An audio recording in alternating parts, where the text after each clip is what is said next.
Good afternoon. God is good. He's good all the time. Hey, George, you asked me another question the other day about Psalm 23, that favorite passage that we spend time on. And I was looking at it. And you know what? I looked at that last verse. Goodness and mercy shall follow me all the days of my life, and I will dwell in the house of the Lord forever. Goodness and mercy must follow you every day.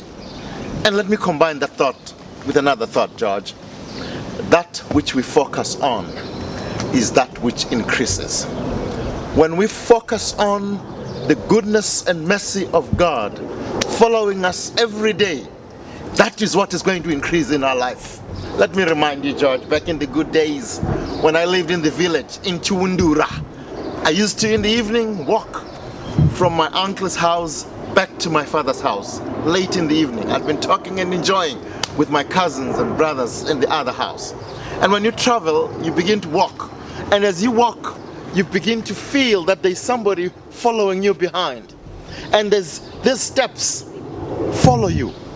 You look back and you're afraid who you're going to see. So you begin to move. You begin to move a little faster. And the faster you move, the greater the sound of the steps of he who is following you. By the time you arrive at home, you are running speedy because somebody you think is following you. I say to myself, I've seen the lives of many. I've seen in my own life that which I focus on is what increases. David in Psalm number 23 says, goodness and mercy shall follow you. I'm saying, as we embark into yet another working week, let us allow goodness and mercy to follow us. Let us be subconscious, cognizant of the fact that there is a God up there who, when you open the door, allows you not to close it too fast, because there is goodness and there is mercy following you. When you put that application, there is goodness and mercy following you. When you get into that car and you're driving, there is goodness and mercy following you. Allow goodness and mercy to follow you. And you ask me, what is the main secret? I'll tell you what it is. It was David's attitude. He had an attitude in which he was expecting the best blessing from his God.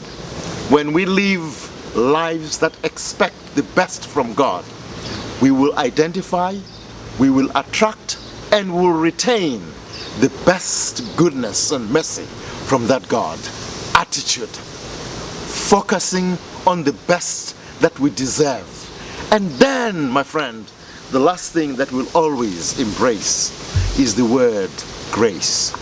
Receiving that which we don't deserve.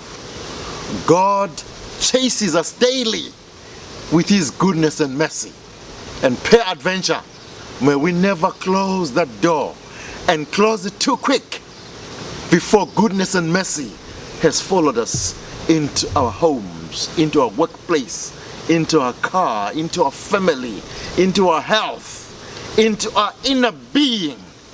Because when we live in the presence of that God, when we acknowledge him in our life, even as we walk, we will feel the footsteps of a divine being following us.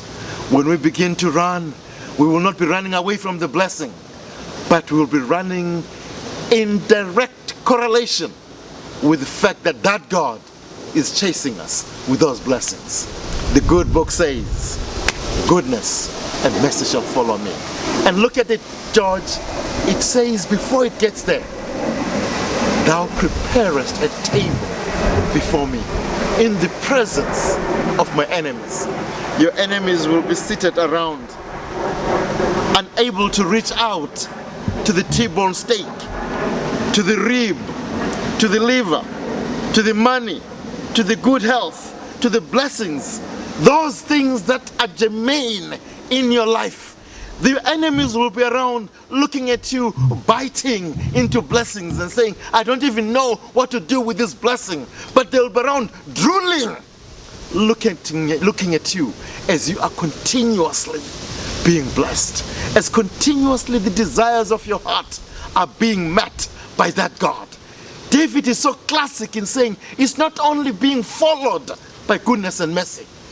It is that when you are enjoying the goodness and mercy of God, even those who may have rejected you and thrown and identified you as useless, as nothing, one day when you embrace God's blessing, those enemies will be looking, unable to reach out, unable to say, what happened, George? What happened, THRO? You simply say, I allowed goodness and mercy to follow me all the days of my life. Let us this week live expecting God's best goodness and mercy to follow us. Let us live this week focusing, for what we focus on is what increases. And above all, let us open our attitude to receive the abundance of blessings that have been promised by God. Allow me to close by simply saying, goodness and mercy shall follow you all the days of your life. God's best be yours.